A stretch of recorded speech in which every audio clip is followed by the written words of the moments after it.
Ya kira-kira gitulah. Ada ustadz tidak ganteng, kesengsem rondo cantik, karena tahu gunanya ustadz itu. Artinya tahu gunanya kalau saya nikah nanti punya anak jadi gus, karena kan dia kiai gitu. Tapi rondone raro gunanya dia karena miskin gitu. Ya kira-kira gitulah. Ada ustadz tidak ganteng, kesengsem rondo cantik, karena tahu gunanya ustadz itu. Artinya tahu gunanya kalau saya nikah nanti punya anak jadi gus, karena kan dia kiai gitu. Tapi rondone raro gunanya dia karena miskin gitu. Orang itu sampai maksiat itu karena cari kesenangan. Misalnya baru penat itu ingin seneng, ada orang yang macam-macam lah, ingin melihat maksiat, apa itu pornografi, apa nyabu, apa macam-macam. Itu sebetulnya agama punya konsep yang luar biasa, yaitu seharusnya seseorang itu gembira dengan ketaatan. Lalu pertanyaannya, caranya gembira gimana? Gembira itu mudah. Jadi misalnya kamu sujud sama Allah Subhanahu wa taala. Terus cara berpikir begini, ini sekaligus ijazah. Cara berpikir begini. Ya Allah, ini kata Sayyidina Ali, kafani izzan an akuna laka abdan wa kafani fakhran an takuna li rabban. Ya Allah, betapa sialnya saya andaikan saya jadi budak dari makhluk yang sama. Misalnya sampean itu seorang kiai atau rektor atau doktor atau orang terpelajar, kemudian kamu jadi budak atau hamba dari makhluk yang setara. Betapa hinanya saya. Maka kata Sayyidina Ali, ya Allah, saya ini cukup bahagia, cukup bangga karena jadi budak, jadi hamba dari zat yang super atau yang maha super. Gini kok Allah Subhanahu wa ta'ala. Sehingga ada kebahagiaan yang luar biasa karena menjadi hambanya Allah Subhanahu wa ta'ala. Setelah bangga dengan jadi hambanya Allah, maka kita akan malu. Malu misalnya kok saya bahagia itu nunggu melihat pornografi, melihat maksiat. Itu terus menjadi malu. Kenapa saya bisa didikte oleh hal-hal seremeh itu? Ya, kita malu karena didikte oleh hal-hal yang seremeh itu. Karena kita didikte oleh nafsu. Jadi izzatun nafsi, satu harga diri seseorang itu harus dihidupkan untuk hanya tunduk kepada Allah Subhanahu wa ta'ala. Sehingga Nabi itu melatih satu logika tarkul ma'asi.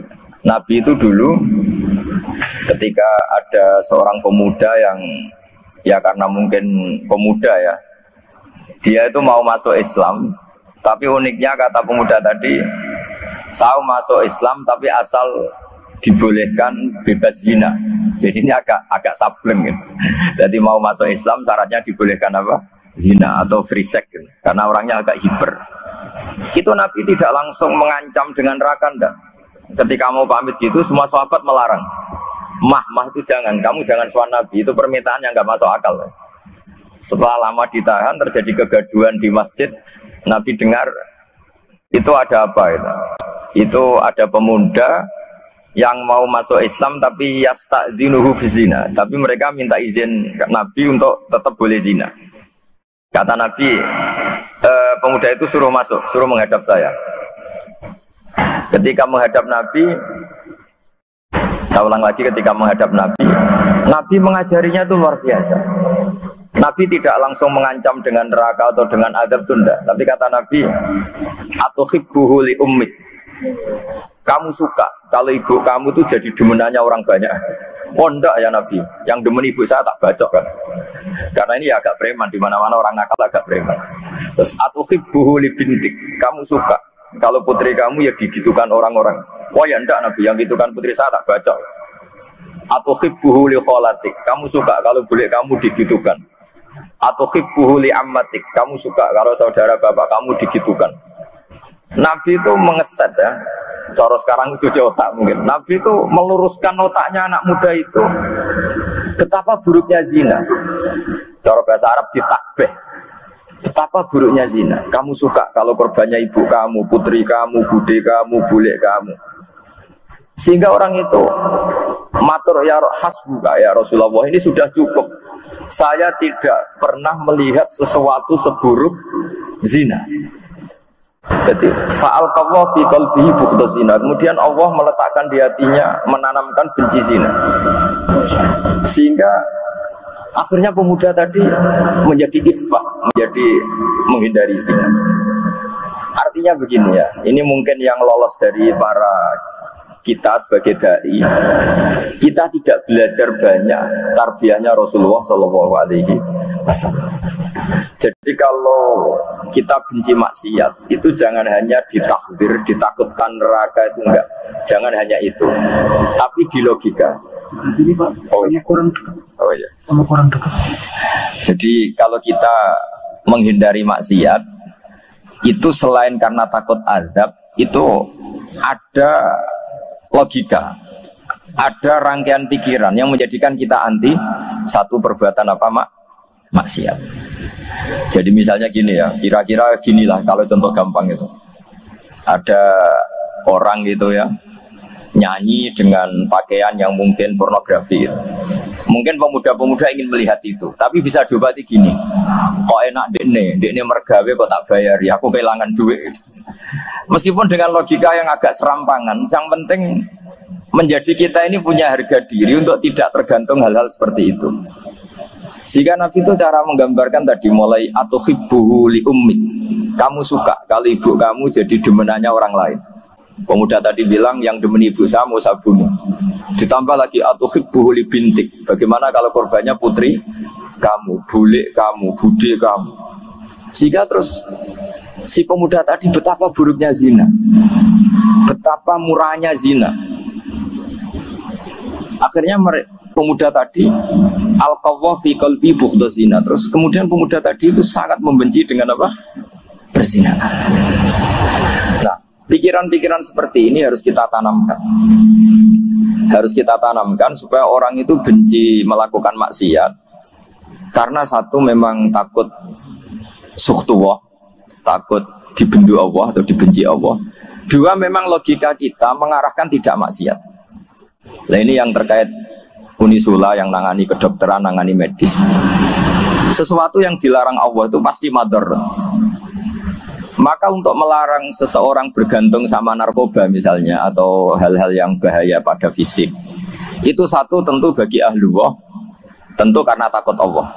Tapi banyak masyarakat yang memang benar-benar bisa meninggalkan narkoba karena efek buruknya narkoba, efek buruknya ganja.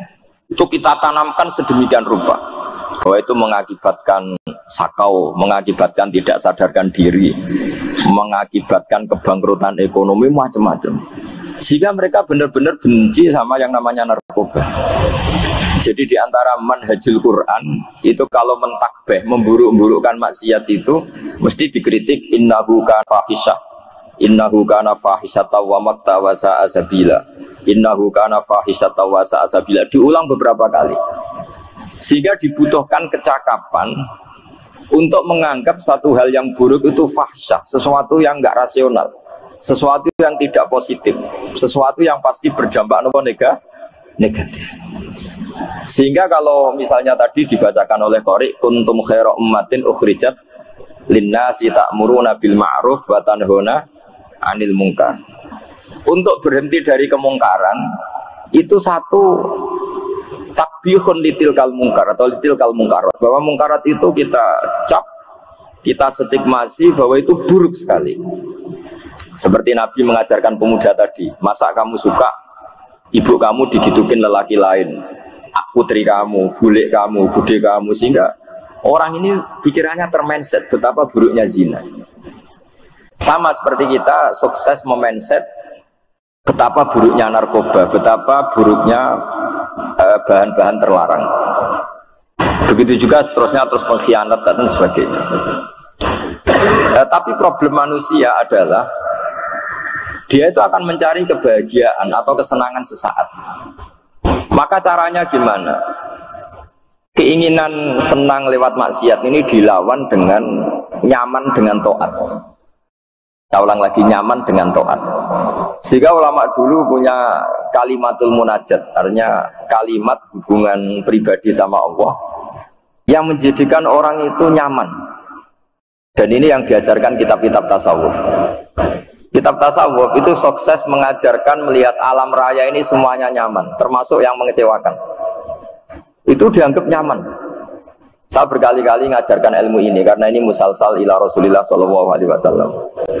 Itu pernah suatu saat Imam Ahmad itu dipanggil sama tetangganya, anak muda. Tentu Imam Ahmad ini orang yang sangat soleh, sangat waroi, sangat tunduk sama perintahnya Allah dan Rasul. Pemuda tadi manggil, ya Ahmad, datang ke rumah saya. Imam Ahmad datang. Setelah sampai ke pemuda tadi, sudah pulang lagi, saya tidak butuh kamu. Pulang lagi. Setelah sampai rumah dipanggil lagi, ya Ahmad, datang lagi. Datang lagi. Oh, saya tidak jadi butuh, pulang lagi. Sampai 3 kali. Dan itu perangai apa? Ekspresi Imam Ahmad itu atau ulama lain yang sesoleh beliau itu nyaman, indah. Beliau tetap senyum-senyum nyaman itu. Beliau tidak tersinggung, tidak terprovokasi, tidak, ya pokoknya tidak tersinggung, kelihatan nyaman. Lama-lama pemuda ini terus tanya, ya Ahmad, kamu saya perlakukan seperti ini kok tidak tersinggung? Kamu senyum-senyum saja, happy-happy saja. Jawabnya Imam Ahmad itu unik. Wahai pemuda, saya kamu panggil itu senang sekali. Karena kata Nabi, kalau kamu iman dengan Allah dan Rasul, maka hormatilah tetangga. Jadi saya senang, karena nuruti perintah Allah untuk menghormati tetangga. Jadi tidak ada urusannya dengan kamu. Kagetnya kayak apa? Jadi dipanggil tetangga ya senang karena melakukan perintahnya Allah dan Rasul, yaitu ikramul jar, fal yukrim jarahu. Disuruh pulang, kamu ingin saya pulang, ya saya pulang. Disuruh datang, ya saya datang. Jadi saya tidak tersinggung, saya tidak ada urusan dengan kamu. Urusan saya dengan Allah Subhanahu wa Ta'ala. Itu kalau bapak-bapak istrinya ngomel terus sabar itu ya bagus. Saya tidak punya urusan. Kalau kamu terprovokasi oleh istri, berarti kamu didikte oleh makhluk. Masa seorang rektor didikte makhluk? Kan tidak keren. Apalagi seorang habib didikte makhluk, kan nggak keren. Yang bisa mendikte kita hanya Allah Subhanahu wa Ta'ala. Dan Allah mendikte kita, mengajarkan dia wa ashiruhunna bil ma'ruf fa in karihtumuhunna fa asa an takrahu syai'a wa yaj'alallahu fi khairan katsira. Jadi cara melihat istri kita bawel gitu atau cerewet, alhamdulillah ini ada pahala tanpa modal, cukup sabar. Kalau istri kamu sedang mesra, malah mintanya ke mall, malah biayanya tinggi. Murah mana dapat pahala dimarahin sama saat mesra minta ke mall? Milih yang pertama kan? Nah ya itu tidak usah modal ya. Ya gitu aja. Jadi kalau istri sedang marah, bawel, anggap saja ini rezeki. Dapat pahala tanpa apa? Biaya. Nah kalau pas rukun malah nantang ke mall, biayanya malah tinggi. Jadi ulama dulu itu melihat dunia itu happy. Pernah Imam Syafi'i dikasih tahu, orang yang tadi nyium tangan kamu ya, itu di rumah menghujat Anda. Jadi dia sopan hanya di depan Anda, kalau di luar menghujat Anda. Jawabnya Imam Syafi'i lucu. Ya baguslah. Yang cerita ini kaget. Kenapa bagus ya Abu Abdillah? Kalau manggil Imam Syafi'i ya Abu Abdillah. Ya berarti saya masih wibawa, di depan saya tidak berani katanya. Jadi dipandang enteng saja. Jadi kalau kamu di depan kamu istri kamu tidak berani belanja, tidak ada kamu belanja banyak, anggap saja Anda wibawa. Jadi enteng saja. Pernah Imam Syafi'i dikasih tahu, separuh dari kampung Anda itu nggak suka kamu. Ya baguslah. Kenapa? Oh nak rukun malah bakal utang katanya gitu. Kira-kira yang utang itu yang rukun apa yang neng-nengan? Yang rukun. Jadi enteng saja. Masyhur itu makalahnya Imam Syafi'i. Waman asa'a ilaika faqad atlaqaka. Orang yang berbuat buruk sama kamu berarti membebaskan kamu. Kalau saya sedang nenengan sama Habib Hasan Toha Putra, beliau naik Alphard nggak nawarin saya sah karena baru nenengan. Tapi kalau sedang rukun malah harus repot mana? Rukun sama tidak rukun? Repot rukun sebetulnya. Jadi Imam Syafi'i itu happy saja. Kalau sedang rukun sama tetangga ya dianggap rukun itu satu kenikmatan. Sedang tidak rukun ya dianggap satu kenikmatan. Jadi orang dulu itu serilek itu melihat dunia. Kalau kita kan enggak, ego. Wah saya ini suami kok dimarahin istri. Wah ini egonya bangkit. Padahal egonya bangkit itu ada kebodohan di situ. Yaitu seorang rektor didikte seorang istri, seorang makhluk. Apalagi kalau Anda daftar wali itu tidak akan jadi wali. Ini wali kok tunduk sama makhluk. Karena didikte apa? Makhluk. Maka Imam Ahmad ketika tetangganya bully gitu ya santai saja, beliau happy. Ketika pemuda tadi eskal janggal, kenapa kamu gak tersinggung ya Ahmad? Memangnya saya harus tersinggung gimana? Kan tak panggil tidak jadi, tak panggil tidak jadi. Hei pemuda, saya ini tidak punya urusan dengan kamu. Saya nuruti kamu karena perintahnya Allah. Saya senang melakukan perintah Allah, harus berbaik sama kamu. Sampai 3 kali. Jadi kebahagiaan ini pula yang harus kita latih dalam melakukan ketaatan. Tapi kalau kita sudah tidak bahagia dengan taat, itu bahaya sekali. Ambil lagi. Angkat.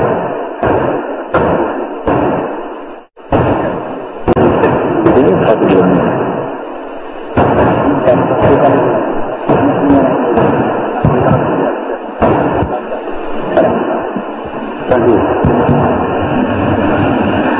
Harus gini bang prosedurnya. Di makhluk itu.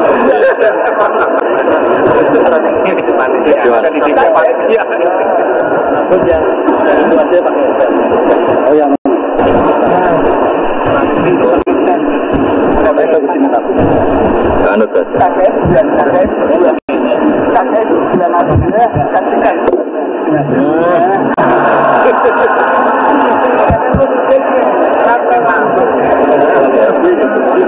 Ya. Sudah, ini sudah bisa. Oh,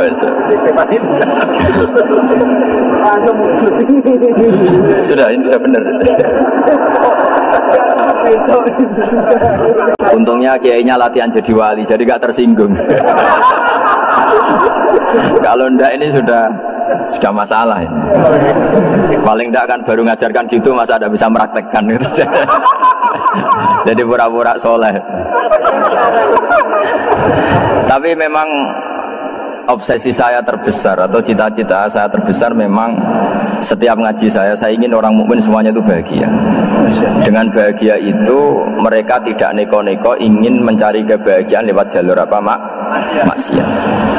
Sehingga dalam konstitusi ulama yang ditulis di kitab-kitab usul fikih, dan itu kitab yang saya kaji, selalu saya kaji, itu membela-bela sesuatu yang mubah itu sampai luar biasa.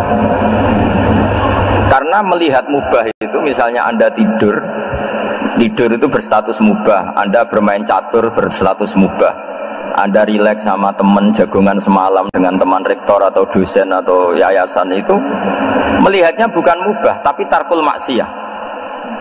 Misalnya saya semalaman asik musamarah itu jagongan malam sama Habib Toha Al-Munawwar. Itu Allah ngitungnya bukan, wah ini jagungan kalau ngidul tidak penting tuh enggak. Malam itu bahak tidak ke dugem, tidak ke tempat maksiat. Sehingga ada ulama yang mengatakan mubah itu enggak ada. Saya ulang lagi, mubah itu tidak ada. Kan umumnya ulama bagikan wajib, ya kan, haram itu. Terus diantaranya mubah, sunat, makruh. Ada ulama yang mengatakan mubah itu tidak ada. Kenapa? Logikanya begini, itsma min mubahin illa wa yatahaqqaqu bihi tarku haramimma. Karena ada mubah yang Anda lakukan kecuali saat itu pasti ditinggalkannya sebuah keharaman. Misalnya Anda sedang jagungan sama istri di luar, di rumah, asik di rumah semalaman, mungkin bahas hal-hal yang ringan, mungkin melihat sinetron atau apa yang ringan. Tapi di situ terjadi Anda meninggalkan ke tempat-tempat maksiat. Sekarang ninggal maksiat itu wajib apa mubah? Wajib. Padahal Anda sedang melakukan mubah. Nah itu dicatat oleh Allah itu tarkul haram, meninggalkan keharaman. Jika masyhur dalam cerita wali-wali itu, Abu Yazid yang seperti itu ibadahnya pernah tanya, ya Allah, lalu yang makomnya orang seperti saya siapa? Karena beliau semalaman ibadah terus. Sama Allah dijawab, ya yang tidur di pinggir kamu itu. Abu Yazid, loh kok bisa ya Allah? Dia kan tidur terus. Ya kan dia tidur berarti meninggalkan keharaman. Ngomong sing potongan tukang maksiat itu apik turu apik melek kira-kira gitu. Apik turu. Timbang sama nak melek pola wis turu ae kira-kira gitu. Jadi enggak usah dipaksa tahajud, dipaksa qiyamul lail itu. Iya kalau qiyamul lail. Kalau dapat informasi, kesini ikut saya terus katut kan repot. Jadi perlawanan terhadap maksiat itu sebetulnya gampang dalam Islam karena tadi nggak ada sesuatu yang mubah kecuali saat dilakukan berakibat meninggalkan keharam. Mudah sekali. Jika banyak orang jadi wali itu karena melakukan mubah. Itu ada orang jadi wali itu karena sering makan. Ya makan-makan biasa itu. Karena ketika makan, ya Allah, betapa doifnya saya. Katanya saya presiden, katanya saya rektor, saya kiai. Ternyata kalau nggak makan tuh lemes. Apa hebatnya makhluk yang bergantung makhluk yang lain, yaitu makanan. Nah karena seperti itu terus dia al-laja ilallah, terus dia sungkeman ning Allah. Betapa lemahnya saya. Sebab itu ketika Quran mengkritik dan dengan tanda kutip kemungkinan Tuhannya Isa bin Maryam, itu ngeritiknya sederhana Quran itu. Mal masih ibnu Maryam illa rasul qad khalas min qablihir rusul wa ummuhu siddiqah kana yaqulanit ta'am. Isa itu tidak Tuhan, wong dia makan. Kamu kebayang nggak misalnya punya Tuhan, wah tadi Tuhan mampir ke rumah saya, dia lemes. Setelah tak kasih makan sehat lagi gitu. Itu kan nggak kebayang. Gitu. Tapi Tuhan marung di rumah saya, lemes tak gratisin, kayaknya ada punya uang gitu. Setelah makan wah gairah lagi. Kebayang nggak punya Tuhan seperti itu. Sehingga Quran kalau gojol sederhana, karena yakulanit doa. Sehingga wali-wali itu kalau makan itu sadar lemahnya dirinya, betapa dirinya tergantung makanan. Sesuatu yang tergantung itu artinya tidak hebat, tidak Tuhan. Jadi untuk menjadi wali, untuk menjadi dapat ridhonya Allah itu sebenarnya sederhana. Termasuk ada cara jadi wali yang agak kacau, tapi ini ya benar, asal niatnya benar. Misalnya Unisula besar, ya kurang besar lagi. Kita sudah punya uang, kurang banyak uang lagi. Itu Nabi Ayub, itu kan seorang nabi. Pernah diuji Allah, ini ada di Sahih Bukhari. Nanti kamu tanya, hadisnya Sahih enggak? Ini ada di Sahih Bukhari. Kadang orang kota itu aneh, enggak ahli hadis tapi tanya, Sahih enggak? Padahal dekat dibodohi Sahih yang ngandel saja. Jadi kadang ya aneh. Oh enggak tahu kok tanya gitu. Itu Nabi Ayub itu sudah kaya, pas itu sudah kaya, bukan cerita yang masih miskin, memang sudah kaya. Beliau di kamar dihinggapin satu belalang dari emas. Setelah belalang itu dikejar, ternyata yang jenis itu buahnya semuanya dari emas. Ngambil sana sini, ini yang kesak ini dipenuhin, saku ini dipenuhin, sampai buahnya. Sama Allah digojlok, kamu itu nabi saya. Kenapa kamu mengumpulkan harta sebanyak itu? Kamu itu nabi saya kok rakus? Jawabannya Nabi Ayub unik. Ya Allah, siapa yang bisa kenyang dari rahmatmu? Ya, jadi kalau kamu punya uang 1 miliar, kok ingin 1 miliar 100, ingin 1 miliar 200, itu cara ngitung bukan uang. Ya Allah, siapa yang bisa kenyang dari rahmatmu? Karena rahmat Allah tidak terbatas. Sudah Gusti, tenang saja. Meskipun saya gini, rahmat Anda tidak akan habis. Sehingga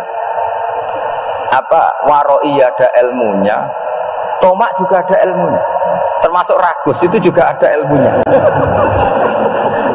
Misalnya begini, ini contoh ragus yang ada ilmunya begini. Ini saya beri contoh. Mungkin yang boleh niru orang-orang soleh, kalau nggak soleh jangan.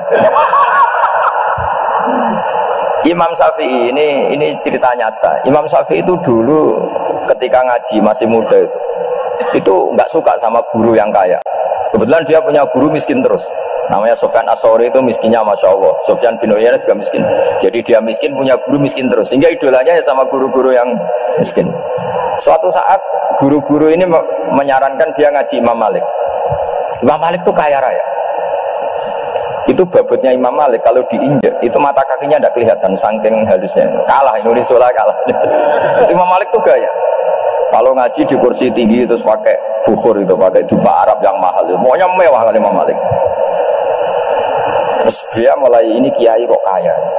Kemudian setelah beliau alim tanya, saya harus ngaji siapa setelah ilmu jenengan habis kira-kira gitu. Kata Imam Malik, sudah, kamu tidak usah perlu ngaji saya, kamu sudah alim alama.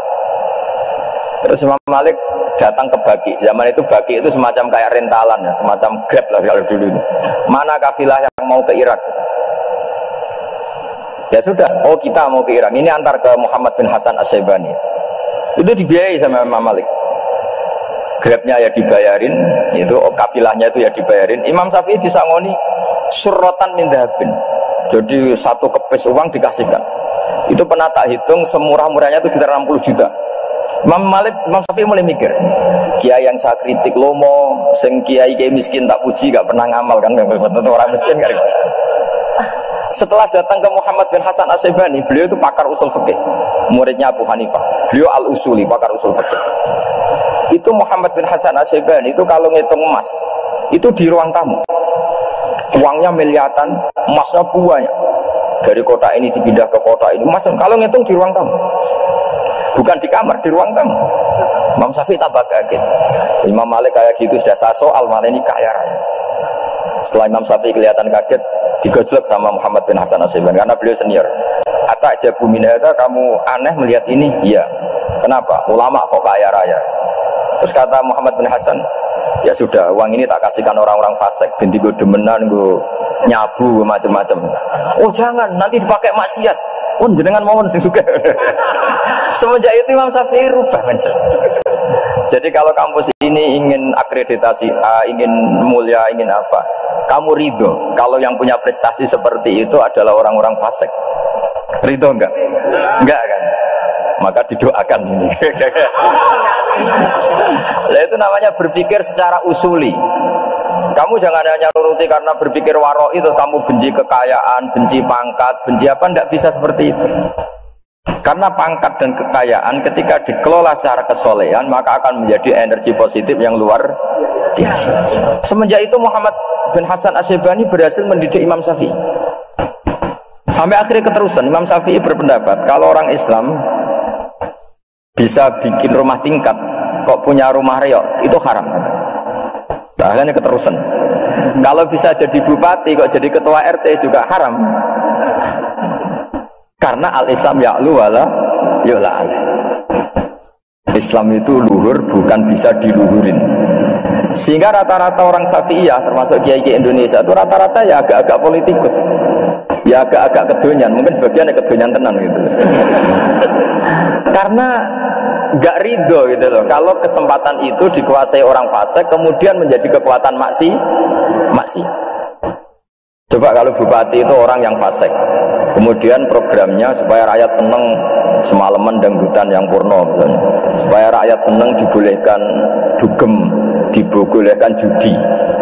Tapi kalau yang jabat orang soleh kan ada beberapa perda yang menolak penyakit apa? Masyarakat.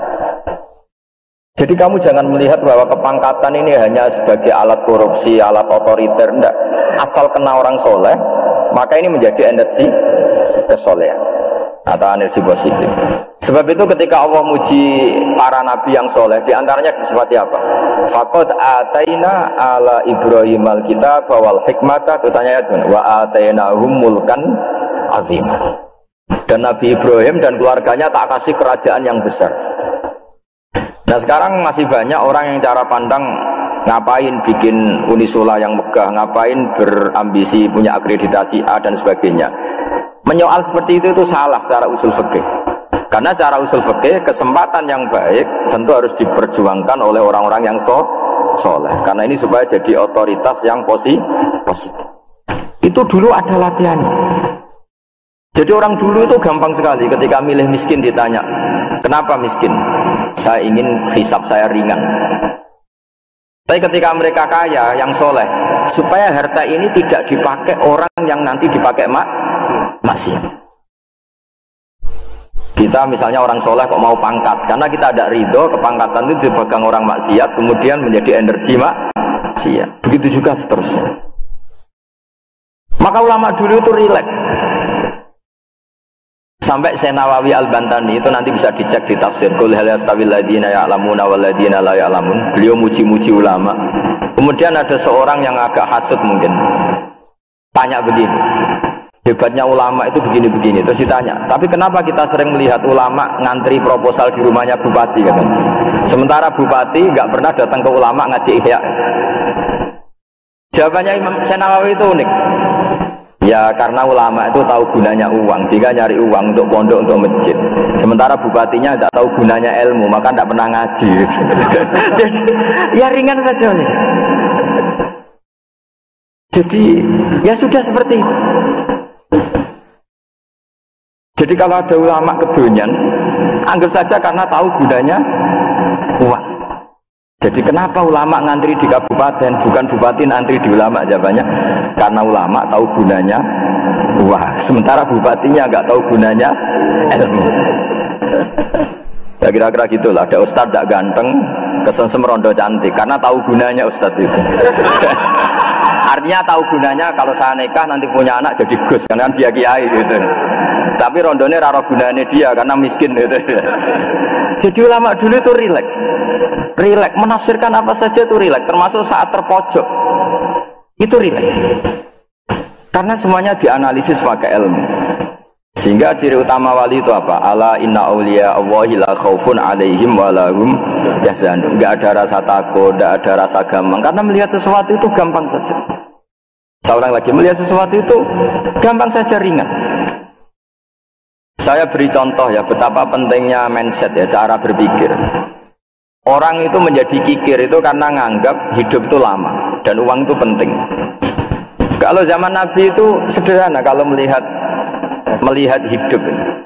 Pernah suatu saat Nabi itu punya jatah makan, karena Nabi itu hidupnya juga pas-pasan. Jadi Nabi itu unik. Beliau di satu sisi kaya raya, bisa ngurmat Abu Hurairah, Ammar, Suhaib. Ashabu Sufa itu dirawat Nabi semua. Itu kan kaya, bisa ngerawat sekian orang. Tapi di sisi yang lain untuk pribadinya beliau miskin. Kadang nggak bisa makan hari itu. Tapi di saat yang sama bisa merawat Ahlus Sufa.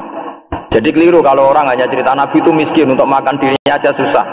Itu keliru. Kelirunya kalau tidak diteruskan, tapi Nabi mampu menghidupi Ahlus Sufa. Sikan cerita jatah makannya Nabi itu dikasihkan orang ketika Nabi ditanya, ya Aisyah, makanan jatah saya di mana? Oh ya Rasulullah, tadi ada orang minta tak kasihkan, maka makanan itu habis. Apa kata Nabi? Kamu salah Aisyah. Yang kamu kasihkan itu justru yang masih. Ya yang kamu kasihkan itu justru yang masih. Sehingga Nabi menganggap, makanya Nabi terus ngendikan. Ya kalau mukhatabnya lelaki ya kira-kira begini. Wahallaka min malika illa ma akalta fa'afnaita walabista fa'ablaita. Terus tanya watasaddaqta fa'abqaita. Harta kamu ya kamu makan kemudian ke WC jadi kotoran, atau punya pakaian mewah nanti rusak. Watasaddaqta fa'abqaita. Ada yang kamu sedekahkan, yaitu yang abadi sampai akhir.